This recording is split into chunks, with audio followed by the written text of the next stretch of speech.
So I'm joined here by Riiddy rival, Akeem Ennis-Brown. Nice to see you. Current British and Commonwealth super lightweight champion. How's things, mate? Things are good, my man. Things are good. Can't complain. How you been, my bro? Long time no see. Very good, very good. Tell me about life as a champion.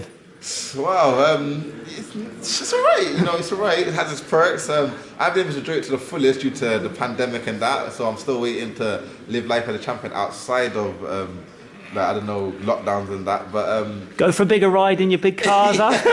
it's good to get around. You know, show off the bars and never cities and that. You know, nah, it's been good though. It's been. The biggest part for me of being a champion and what I've enjoyed, like a lot of people ask me, what do you like, what's life like about champion? I always say the same thing. For me, it's just now finally having the chance to have opportunities now, you know what I mean? Like knowing where you can go, what's next, stuff like that, you know what I mean? Before, it was always a case of just being avoided, no one wanted to fight you, you don't even know when your next meal's coming, whatever. You got to literally go out there, do this, call, shout, whatever. And now it's glad to be the guy in the driver's seat saying, you know what, I fight you, whatever. They've got to come to you. They've got to come to me, you know, so that's just a bit of enjoyment, you know, so I'm happy with that. So. And I expect with the Philip Bowes win that came, was it the third postponement in the end? No, we had two postponements, the third fight, so the third rescheduling we fighted, yeah. I guess that just makes it sweeter, doesn't it? Yeah, 100%, like, it definitely did, yeah, I think so. I think that's what I said to John after the fight, I was like, you know what? It all makes sense now with everything getting pulled off, whatnot. After winning the fight, the drive back it was like, you know what, we finally done it. Like we finally actually done it. But yeah, definitely it made it all so much sweeter. Yeah, 100%. And so currently you were down to fight Sam Maxwell, and you pulled out through injury. What happened? So I've done a fight with Sam Maxwell. He was calling me out for a shot. I said, yeah, give him a shot, you know, I started giving him a shot. It's a voluntary, yeah? Voluntary, yeah, so voluntary, like a lot of people said I could have easier fights, went for either thing, but I think, you know what, I don't feel that would be right as a champion, fighting the easiest people, you know, hand-picking people, especially if I'm a guy what calls out people for doing that stuff and I go do it, so I said, nah, you know what, let me fight the best in who I can fight at my weight right now, you know what I mean, in my division. So Maxwell was the obvious name. With Maxwell, I feel like he has a good profile. So a lot of people want to see this fight. I mean, a lot of fans have been begging for it. It's good. I was up for the fight, man. I was so excited for this fight. Then, and due to, I think it was like the week before, I ended up pulling my back, like me in training, ended up pulling my back. Next minute, from pulling my back, it was just a case of, I don't really want to dwell and get too much into it, but like I still got to go fight the guy, but I ended up pulling my back. Coach was like, you can't fight like that. You know, we was waiting, trying to get it better, seeing all these physical stuff. We weren't really getting no better in time. And then for me, it was a case of, I know Maxwell's a great fighter, a good fighter, so I know I'm going to have to be, not going to have to be at my best fighting, but you can't why am I giving him any advantage, you know what I mean? So my coach was like, no, I still want to fight. My coach was like, no, it's not happening, you're not fighting, you know what I mean? So not like that when you're back like that. So the fight got postponed. For me, it's a case of, I apologise to Maxwell, to be honest, because you know what, like, I've been there, you know, I've been in that situation. A number of times, yeah. A number of times, you know what I mean? So that was the worst thing for me, is like, the worst thing for me after, don't get me wrong, because I know we're going to still fight, and I'm going to still give it a shot, but the worst thing for me, when it would come to it, it was like, oh, I'm doing to him what has done to me, and I didn't really like that feeling, and I didn't really like the fact of having to pull out, or not. I still want to fight, I'm thinking, you know what, nah, he's trained, his team trained, I know what it was like to us, but the hands behind me saying, nah, it can't be done. So like I said, like, I say on camera, I apologise to Maxwell, his team, his family, everybody, you know what I mean? Like, because I'm guessing it must have been a bit annoying for it. Like, I've been there, I know how much annoying. When I had that happen to me in Bowes, like, that nearly sent me depressed, you know what I mean? So, you have to pick yourself up again. Pick yourself up, you know, keep in camp. But I know Maxwell's a good professional. I know he's a good fighter, good professional, should have the great mindset, know what it goes on. If he wants his titles are bad, he shouldn't let it knock him, you know what I mean? If it didn't knock me and I still got the title, so it's a case of that. And like I said, I'm not, I'm stick by my word. I'll stick by my word to give him a shot, give the fans what they want.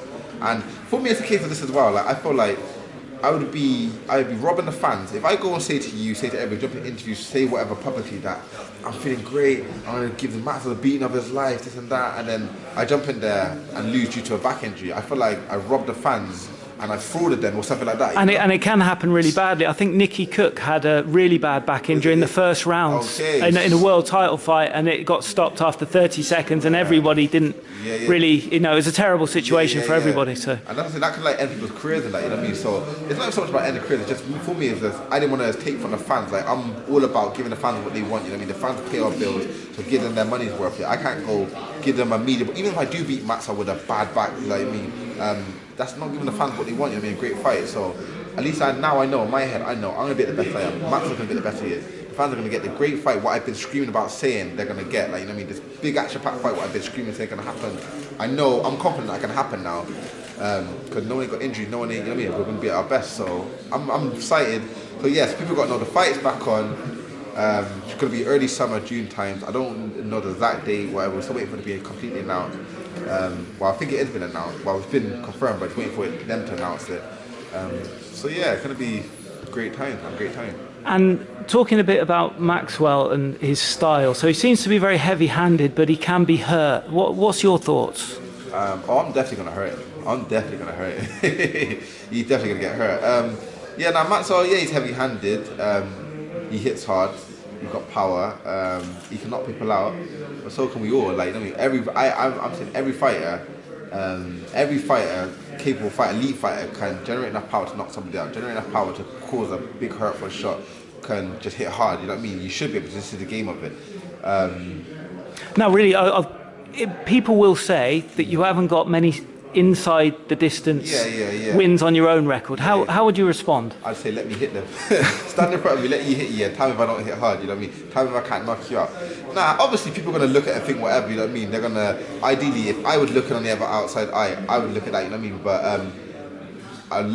the way I look at it is a lot of my opponents, they would know that I hit hard, you know what I mean? I know I hit hard. I don't need to accuse no one to hit hard. Whether I knock you out, if I can hit hard enough to knock you out with one punch, that don't matter. I need to hit hard enough to stop you from doing what I need you to do, you know? So it's a case of that. And if I didn't hit hard, I'm sure a lot of these guys would be walking through me, like, you know what I mean? Like non-stop, like Glenn Foots, Foley's, all these people are hard hitters coming through, you know what I mean? They just walk through me like nothing, you know?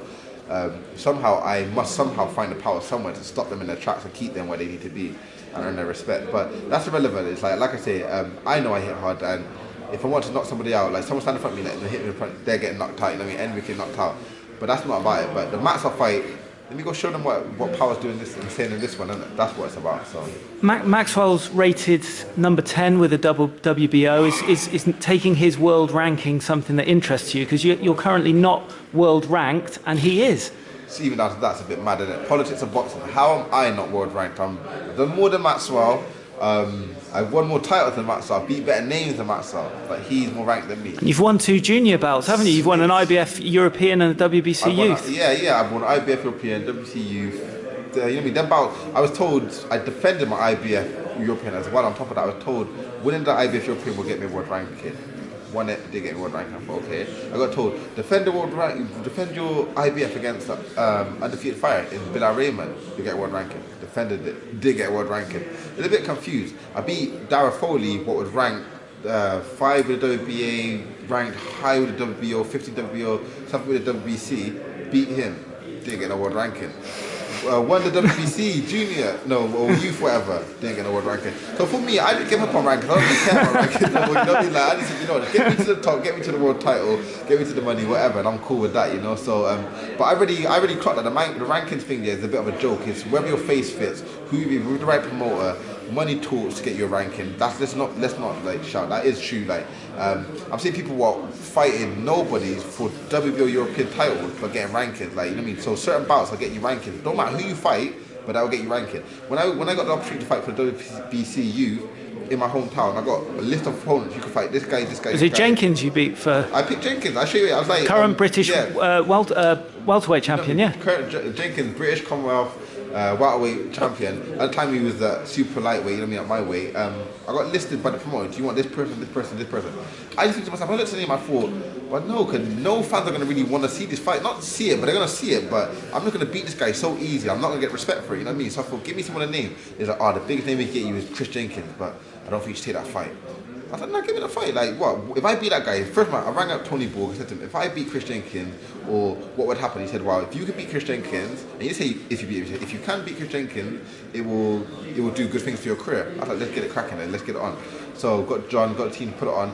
Beat Chris Jenkins, fighting a great opponent for WBC, still to get rankings. So when I've seen all these other guys fighting journeymen or nobodies for WBO Europeans or these whatever, get rankings, that's why I just give up on the whole ranking thing. So I think the ranking thing's a bit fraud, but back to your question, sorry, I got a topic. Back to your question, you know what, beating Maxwell, taking his ranking and finally getting my own ranking, yeah, it might feel good. It should feel good. But I'm past the point I feel like, yeah, I got a ranking because I know I should have had a ranking a long time ago. You ask anybody in boxing, they'll tell you straight he should have a ranking. I see people win British and Commonwealth and get rankings off just them titles alone. So with all the titles I got, I got rankings. So I'm not really too fussed. I just know it's just a money thing and politics thing. What will come eventually. So yeah. I was going to ask you about potential fights ahead. So you've got some huge names in your division around your level, and I don't know how ambitious you want to be because you've got Josh Taylor and stuff at the very top if you're looking at very long term. But you've also got like Tyrone McKenna, Lewis Ritson, Ahara Davis would be a good little talking match, wouldn't it? Yeah. I'd pay just to watch you two have a little verbal back and forth. What's your thought? Robbie Davis Jr., locally Joe Hughes. Now all of them fight like I said, anybody. I've said it from the get go. Like I'll fight anybody in our weight. You know what I mean? As long as it makes. Well, before I said I'll fight anybody. Now I'm saying I'll fight anybody as long as it makes sense. You know what I mean? So that's more financially and beneficial for my career now. But a lot of them guys you said there, a lot of them they make sense. You know what I mean? The McKenna fight. I wanted that fight before. You know what I mean? I was chasing before. Do I need that fight now? It's like. Is he with MTK? Yeah, he's with MTK. So it'd be an easy fight to make. You know what I mean? Easy fight to make. It's just whether does it benefit my career enough. You know what I mean? McKenna's a bit of a one as well. Yeah, like I don't know. Like with that when he lost, when that French guy lost him. I don't really know about that. Like you know what I mean? Like McKenna's a bit of a. I'll stay away from McKenna in a way of that. Like not like he's nothing bad like that, but I just don't. I don't know how he does it, bro. You know what I mean? Like I don't know how he that's scary. Same with that Sandor Martin. Like fighters like that, yeah, they kind of make me just wanna when there's dodgy stuff going on around the scene. I don't really look at him like that. So he looks a bit difficult, Sandor Martin, doesn't he? Against did you catch the Prosper fight? Yeah, watch that Prosper. But then even with the Prosper, it's like same thing like I'm saying with that. It's like the dodgy decisions. When I see the ref getting involved too much or that, yeah, that just makes me think like I'm not coming over there and fighting you. You know what I mean? I don't really want to fight you. It's in Barcelona, wasn't it? Yeah, like you know, get Sandor Martin over there. Because I said I always wanted to fight Sandor Martin. So if they could get him over here, I'd love to fight him. If that title goes vacant, I'll fight the European. But going over there, after watching that, I phoned up John. I was like, mate, we are not going to Spain. Like we're staying away from that. So yeah, but that's just like because of the politics. Outside of the politics of boxing, yeah, if boxing was just fair sport, I'd fight anybody. You know what I mean? Like all the people all day long, I'd be up for fighting. When we look at it, the names, like you say, the Ahara, the McKennas. Ahara and McKenna would probably like out of them all. I'd love to fight them. No, not love to fight them. I mean, I'd love to have the build-up of the fights. So would I. They would be the best to have a build-up with. You know what I mean? Like some people get some boring opponents here, but with the Ahara and McKenna, I feel like you know what I mean. To be back and forth would be good. Anybody, man, anybody in super lightweight would be great. Like you know what I mean. And speaking about super lightweight. You are a very, very tall super lightweight. You remind me a bit of Diego Corrales. You're freakishly tall for the weight, and I mean that in a good way. Are you going to stay at super lightweight light welter forever? Can you stay at super lightweight light welter forever, given you are so tall? You know what? I probably can't say it forever. No, definitely not. But then at the same time, I can still make lightweight if I wanted to. You know. So really? Yeah, if I want to make lightweight, I can make lightweight. So for me. And that's the thing of it, like a lot of fighters, yeah, I feel like they drop down in weight, 2-3 weight classes or whatever to get themselves a bigger fighting. I've never done that, you know what I mean? So that could be another reason why I believe, not so much that I'm not hitting, why I haven't got so many knockouts yet, but because I'm probably a couple weight classes above the weight class I should be really fighting at. If I went down to lightweight, super feather, whatever, I'm not the biggest super lightweight anyway, you know what I mean? But I just feel like I'm so good that I don't matter. I don't need to go down to them weights, and I don't feel like I need to kill myself on the scales just to have an advantage, a bit of a power advantage, when I'm good enough to fight at a bigger weight. You know what I mean? So, especially against the bigger names, you know. So yeah, I'm happy with staying where I am. So the possibility of going to lightweight, is that something that if the money was right and the opportunity was right? Yeah, the money was right, definitely. Like we thought about stuff like that before, but there's been no reason to go down there. Like because we created a name at super lightweight now, I was like, oh, do we really want to go start again down there? It don't really make no sense. But definitely going up to welterweight, 100%, because that's where the money is at world level, isn't it? Is on welter. So when I get to world level, yeah, I'll jump on welterweight, definitely, yeah. Lovely. Any other messages to the super lightweights of Great Britain and beyond? Yeah, I'm coming. Nah, anybody can get it. That's the same message I've had for days, But right now, I just want the best names. But first, I gotta go deal with Maxwell. You know what I mean? Gotta go deal with Sam Maxwell. I owe him his shot. I'm gonna stick to my word, give him his shot. And after beating him, then yeah, whoever's next, I mean, let's get it on. I'll sit down with the team, look at the best options, the best thing. But I just want the best thing that's going to get me to the world title, the best route will get me to the world title, the best way, and give me the best development. I thought that would have been the European way, and I would have liked to go down that route, but at the moment it's not looking like that's a bit fair. It's like, I mean, looking a bit, so international route, fighting, beating up any more British fighters. I don't know, I'm running out of British fighters to beat up, so whoever, you know what I mean, come on guys, help me out, yeah. But yeah, man, yeah, anything. I'm ready, man. I'm ready for anybody. Thanks, Riiddy. Thank you ever so much. Cheers, man.